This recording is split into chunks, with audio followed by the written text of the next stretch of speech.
আসসালামু আলাইকুম এভরিওয়ান। আজকে আপনাদের সাথে শেয়ার করবো গোচুজাং চিকেন উইংস। অনেকদিন ধরে গোচুজাংটা বাসায় ছিল, এক্সপায়ার হয়ে যাওয়ার আগে ভাবলাম আপনাদের সাথে একটা রেসিপি শেয়ার করেই ফেলি। সো এখানে ফার্স্টে আমি চিকেন উইংসগুলোকে ম্যারিনেট করে নিব এবং যা যা দিয়ে ম্যারিনেট করেছি সব আমি ডিসক্রিপশনে দিয়ে দেবো এবং স্ক্রিনেও কিন্তু আমি দিয়ে দিয়েছি। নিউ ইয়ার সেলিব্রেশনের জন্য আমরা কিন্তু অনেক ধরনের রেসিপি ট্রাই করে থাকি। আপনারা কিন্তু এই গোচুজাং চিকেনটাও ট্রাই করে দেখতে পারেন, অনেক ভালো হয়। চিকেনটা ম্যারিনেট করার সময় কিন্তু আমি গোচুজাং অ্যাড করেছি, এটা দিয়ে ভালো করে মেখে নিব। তারপর কিছুক্ষণের জন্য আমি এটা সাইডে রেখে দিব। চিকেনটা ডুবো তেলে ভাজার জন্য এখানে একটা ময়দা ডাস্ট করবো যাতে চিকেনের উপরে একটা ক্রিস্পি ভাব চলে আসে। সো এখানে আমি ময়দার সাথে কর্নফ্লাওয়ার দিয়েছি আর যে স্পাইস দিয়ে আমি মাখিয়েছিলাম চিকেনটা, সেম স্পাইসগুলো আমি এখানে অল্প পরিমাণে অ্যাড করেছি, করে তারপর মাখিয়ে রাখা চিকেনটাকে জাস্ট একটা করে লেয়ার দিব আমি। একটু ময়দা ডাস্ট করার পরই এটা আমি সরাসরি ভাজতে চলে যাব। তেলটা কিন্তু আমি মিডিয়াম টু হাই ফ্লেমে রেখেছিলাম, কারণ ফার্মের চিকেনগুলো কিন্তু ভাজতে বেশি সময় লাগে না। সো এখানে আমি অলমোস্ট 5 থেকে 7 মিনিটের জন্য চিকেনগুলোকে ভালো করে ভেজে নিয়েছিলাম। চিকেনের কালারটা সুন্দর একটা গোল্ডেন ব্রাউন কালার আসার পরে আমি সবগুলো চিকেন উঠিয়ে নিব এবং আরেক ব্যাচ চিকেন আমি ভাজতে দিয়ে দিব। আমাকে কিন্তু অনেক আপুই বলেছিল, আপু এয়ার ফ্রায়ারের কিছু রেসিপি শেয়ার করো, বাট আমার কাছে আপাতত এয়ার ফ্রায়ার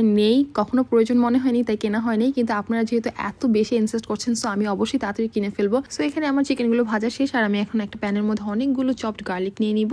নিয়ে নেওয়ার পরে এটাকে একটু হালকা ব্রাউন কালার হয়ে আসা পর্যন্ত ভাজবো। ভাজার পরে এখানে আমি সোয়া সস অ্যাড করব 3 টেবিল চামচ। তারপরে অ্যাড করব বেস্টি চিলি সস, আপনারা চাইলে অন্য কোনো সস অ্যাড করতে পারেন। আর মেনলি অ্যাড করব হচ্ছে শ্রীরাচা সস আর হচ্ছে গোচুজাং। যেহেতু বলেছি গোচুজাং চিকেন করবো, সো গোচুজাং এর পরিমাণটা একটু বেশি থাকবে। আর ফাইনালি আমার গোচুজাংটা শেষ হয়েছে, নাহলে কিন্তু এক্সপায়ারি হয়ে যেত। এখানে অ্যাড করব সামান্য পরিমাণে হোয়াইট ভিনেগার, 2 টেবিল চামচের মতো চিনি, আর অ্যাড করব অনেকটা পরিমাণে লেবুর রস। এখন যে সবগুলো সস ভালো করে মিক্স করে নিব। তারপর ভেজে রাখা চিকেনটাকে আমি এখন এই সসটার মধ্যে অ্যাড করব। তারপর প্রতিটা চিকেনের গায়ে ভালো করে সসটাকে মেখে নিব। তারপরে উপরে একটু চিলি ফ্লেক্স অ্যাড করব, দিব একটু সেসামি সিড, তারপর উপরে একটু স্প্রিং অনিয়ন দিয়ে সুন্দর করে একটা প্লেটে সার্ভ করব। সো আই হোপ আপনাদের কাছে এই রেসিপিটা ভালো লেগেছে। So it's all for now, see in the next video. Bye, thanks for watching.